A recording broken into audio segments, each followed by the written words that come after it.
I grew up in a town called Edison, New Jersey, which is in the central part of the state. And this particular year, it would be a milestone graduation year for me. And a lot of times when you go back and you think about that milestone and you start having thoughts about a high school reunion and that's what memories start coming to your mind and things that happened when you were back in high school.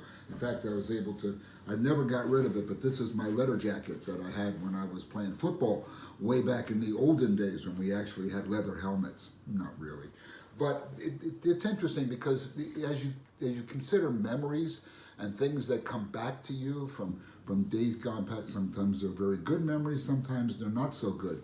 But it's important to note that God doesn't say stop remembering, but He does give us some understanding of where we are to be going with those memories. So we go back and look in Scripture and we look at Joshua chapter 4 into chapter 5, and we see that as the nation of Israel is passing through the Jordan to head toward the promised land, God tells Joshua to have each representative from the tribes, the 12 tribes of Israel, to go into the Jordan and pull out a stone and to carry that stone with them as they go through that memory of going through the Jordan.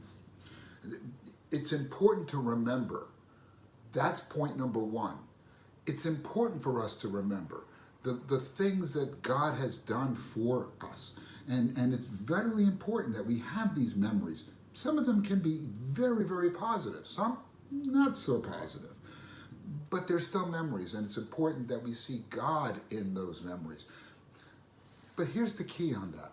The second point is, it's just as important not just to remember, but to move forward from that. For example, I don't go back and look at my high school days and say how wonderful they were.